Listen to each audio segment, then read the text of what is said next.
राधे राधे प्यारे भक्तों, खुद को बदलने का सबसे सरल तरीका है उन जगहों पर चुप रहना जहां शब्दों से ज्यादा मौन की जरूरत होती है। मौन ही वह कुंजी है जो आत्माधिकार और शांति का मार्ग खोलती है। आज की इस कथा की ओर बहुत समय पहले की बात है। मगध राज्य के एक छोटे से गांव में एक युवक रहता था जिसका नाम अंशुमान था।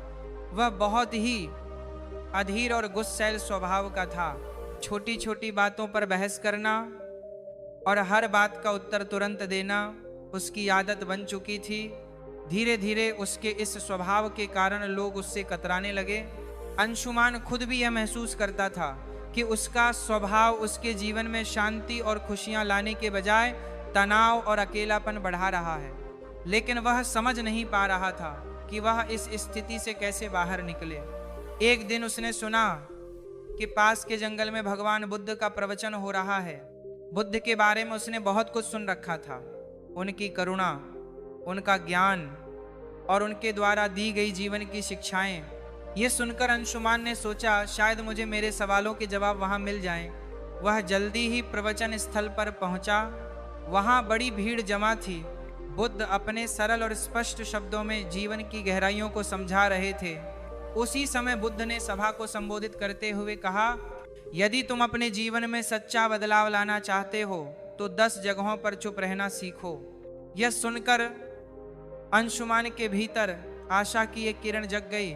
प्रवचन समाप्त होने के बाद वह बुद्ध के पास गया, उनके चरणों में झुककर बोला, भगवान, आपने कहा कि बदलाव लाने के लिए 10 जगहों पर चुप रहना चाहिए।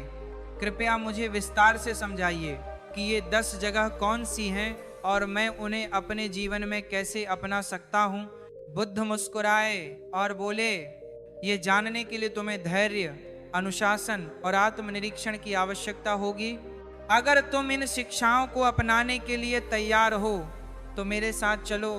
अंशुमान ने सहमति जताई और इसी क्षण से उसकी जीवन यात्रा का नया अध्याय शुरू हुआ। पहला स्थान, जब कोई तुम्हारी आलोचना करे। बुद्ध ने अंशुमान से कहा, अंशुमान, जब कोई तुम्हारी आलोचना करे तो चुप रहो। आलोचना तुम्हारे लिए सीखने का अवसर है। यदि तुम गुस्से में प्रतिक्रिया दोगे तो तुम कुछ भी नहीं सीख पाओगे, लेकिन अगर तुम चुप रहकर सोचोगे तो तुम समझ सकोगे कि वह आलोचना सही है या गलत। बुद्ध ने उदाहरण दिया, एक बार एक व्यक्ति ने मुझे अपशब्द कहे। मैं चुप रहकर उसकी बात सुनता रहा। जब वह थक गया तो मैंने उससे पूछा, अगर तुम किसी को उपहार दो और वह उसे न ले तो वह उपहार किसके पास रहेगा? उसने कहा, मेरे पास। मैंने कहा, तुम्हारे ये शब्द भी तुम्हारे पास ही रहेंगे क्योंकि मैंने इन्हें स्वीकार नहीं किया। अंशुमान ने इसे अपने जीवन में अपनाने का निर्णय लिया। शुरुआत में यह कठिन था, लेकिन धीरे धीरे उसने महसूस किया कि आलोचना सुनने के बाद चुप रहने से वह आत्मनिरीक्षण कर पाता है। दूसरा स्थान, जब कोई तुमसे बहस करे। कुछ दिन बाद बुद्ध ने कहा, जब कोई तुमसे बहस करे तो चुप रहो। बहस में सच नहीं बल्कि अहंकार की जीत होती है। यदि तुम चुप रहोगे तो तुम स्थिति को बेहतर समझ सकोगे और सही निर्णय ले सकोगे। उन्होंने किसान की कहानी सुनाई। 2 किसान अपनी जमीन के एक छोटे से टुकड़े को लेकर झगड़ रहे थे। दोनों का मानना था कि वह जमीन उनकी है। मैंने उनसे पूछा, क्या तुम जन्म लेते समय इसे अपने साथ लाए थे या मरते समय इसे अपने साथ ले जाओगे? और वे चुप हो गए। अंशुमान समझ गया कि बहस में पड़ने से बेहतर है चुप रहकर समाधान की ओर बढ़ना। तीसरा स्थान, जब कोई गुस्से में हो। बुद्ध ने कहा, गुस्सा आग की तरह है, यदि तुम उसमें घी डालोगे तो वह और भड़केगा। इसलिए जब कोई गुस्से में हो तो चुप रहो। उन्होंने राजा और मंत्री की कथा सुनाई। राजा ने गुस्से में मंत्री को फांसी की सजा सुना दी। मंत्री चुप रहा। अगले दिन राजा को पश्चाताप हुआ और उसने मंत्री को माफ कर दिया। अंशुमान ने यह भी अपने जीवन में उतार लिया। चौथा स्थान, जब तुम दुखी हो।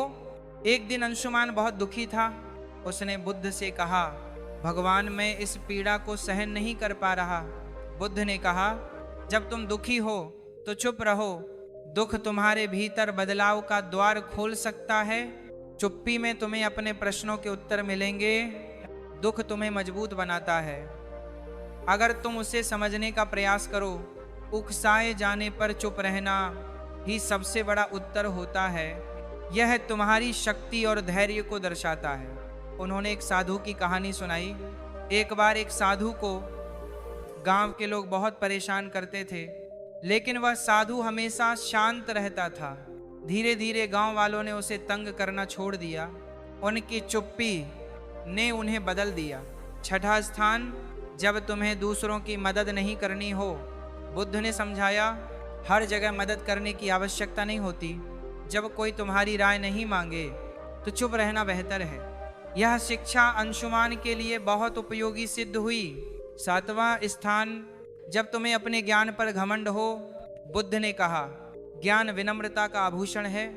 यदि तुम अपने ज्ञान का प्रदर्शन करोगे तो वह खोखला हो जाएगा। आठवां स्थान, जब कोई सत्य सुनने को तैयार न हो। बुद्ध ने अंशुमान से कहा, सत्य का मूल्य तब तक नहीं होता जब तक उसे स्वीकार करने वाला तैयार न हो। ऐसे में तुम्हारे शब्द व्यर्थ होंगे और तुम केवल अपना समय और ऊर्जा खो दोगे।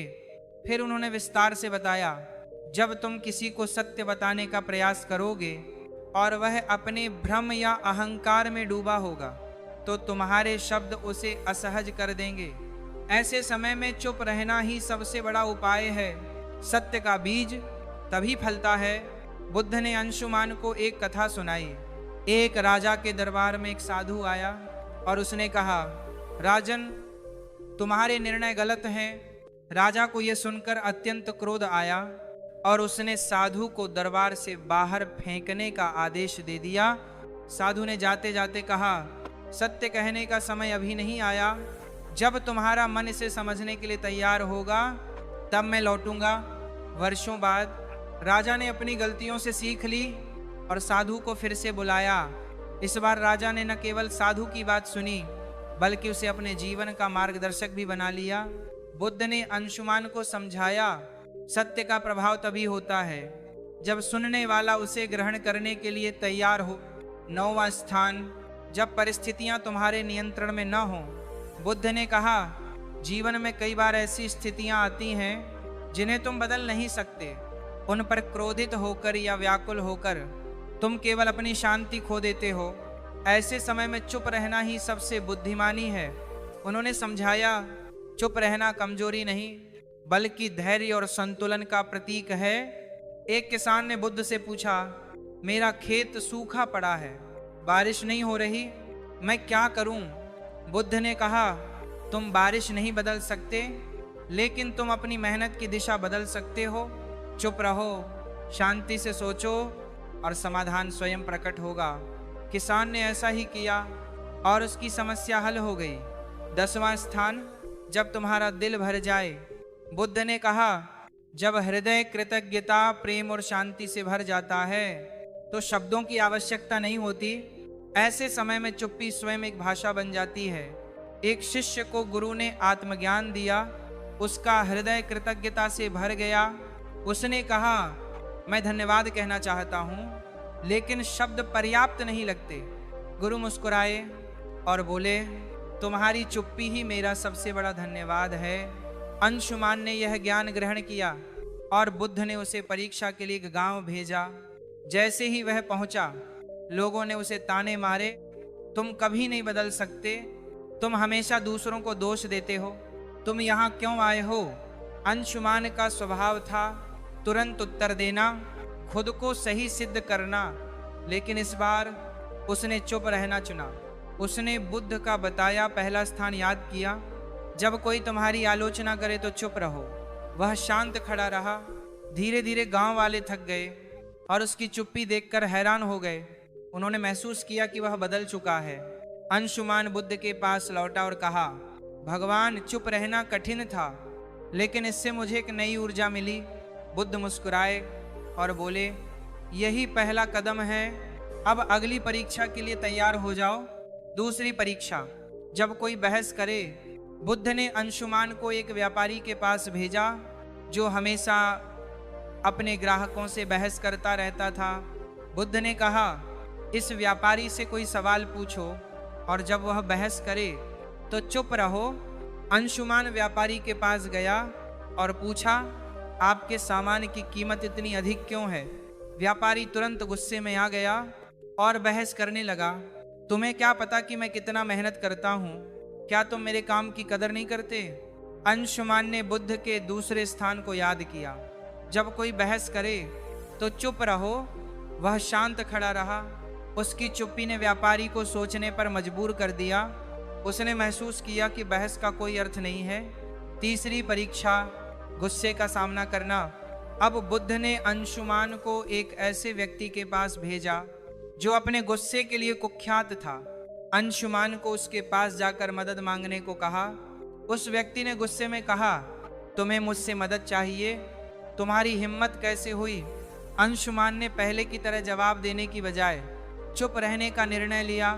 धीरे धीरे उस व्यक्ति का गुस्सा शांत हो गया। उसने कहा, तुमने मुझे जवाब क्यों नहीं दिया? क्या तुम डरे हुए हो?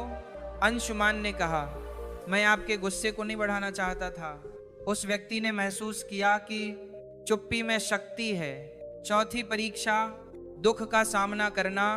अगली परीक्षा में बुद्ध ने अंशुमान को एक विधवा स्त्री के पास भेजा जिसका इकलौता बेटा हाल ही में मृत्यु को प्राप्त हुआ था। वह स्त्री अपनी पीड़ा में किसी से बात नहीं करती थी। बुद्ध ने कहा, उसके पास जाओ और बिना कुछ कहे उसकी मदद करो। अंशुमान उसके पास गया और बस उसके पास बैठा रहा। उसने कुछ नहीं कहा, लेकिन उसकी मौन उपस्थिति ने स्त्री को सांत्वना दी। उसने पहली बार किसी से अपनी कहानी साझा की और अपने दुख से उभरने का प्रयास किया। बुद्ध ने कहा, दुख में चुप्पी कई बार शब्दों से अधिक प्रभावी होती है। पांचवी परीक्षा, उकसावे का सामना करना। बुद्ध ने अंशुमान को एक ऐसे समूह के पास भेजा जो उसे उकसाने के लिए तैयार था। उन्होंने अंशुमान को अपमानजनक बातें कहीं, लेकिन अंशुमान शांत रहा। उसकी चुप्पी ने उन्हें हार मानने पर मजबूर कर दिया। परीक्षाओं के बीच अंशुमान ने बुद्ध से पूछा, भगवान, चुप रहना कैसे इतना प्रभावी हो सकता है? बुद्ध ने कहा, एक बार एक राजा ने एक साधु से पूछा, जीवन में सबसे बड़ी ताकत क्या है? साधु ने राजा को एक कटोरा पानी और तेल दिया। उसने कहा, पानी और तेल को मिलाओ। राजा ने कोशिश की, लेकिन तेल पानी में घुल नहीं पाया।